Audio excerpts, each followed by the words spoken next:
Hey, how's it going, everybody? It's Dark Horse Dumpling, and this is day number 4. Today, I watched a movie called American Mary.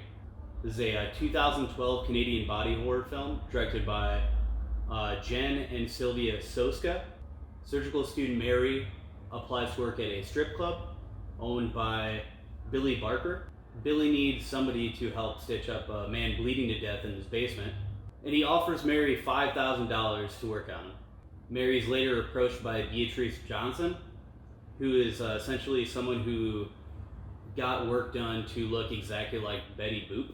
Beatrice offers Mary a lot of money to work on her friend, who wants to look exactly like a doll.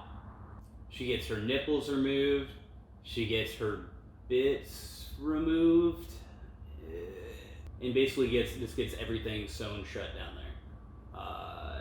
Apparently not completely, otherwise I don't know how you would use the bathroom. After this, she finds herself in the world of body modification and becomes a hot commodity. Mary gets invited to a networking party at the doctor's home, which ends up turning into a full-on sex party where everyone's getting roofied and people are filming women being raped. Dr. Alan Grant slips her one, and as she's passing out, takes advantage of her. Horrified by what happened to her, and realizing that she can make it without being in school, she drops out. Mary hires Bill from the strip club and his goons to kidnap Dr. Alan Grant and bring him to her. She practices everything in body modification on him, from split tongue to body hooks to God knows what else. I didn't show all of it, fortunately. She becomes huge in the world of body modification under the name Bloody Mary, and soon everyone is coming to her door. Soon a police detective comes to her house to try to find the whereabouts of Dr. Alan Grant. At first she's able to kind of brush him off and get rid of him, but he comes back. I'm not going to completely ruin the story for everybody here, and I think I've probably said enough already. Let me just say that Catherine Isabel's character is strong, an amazing character, and I really wish they would have been able to do more with her. After watching Emma's review of this movie, Spooky Astronaut, I have to agree that this should have been a continued show in the vein of like Dexter or Nip Tuck. I thought the ending was pretty weak, and that really kind of took it down for me.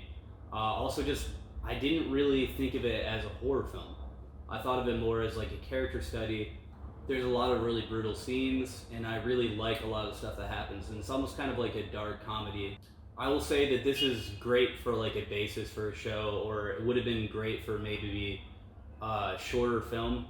It just didn't hold up the entire time, and for that, I'd have to give it a 5 out of 10. Truly, I hope that they actually bring this back as a TV show sometime. It would be an amazingly interesting experience.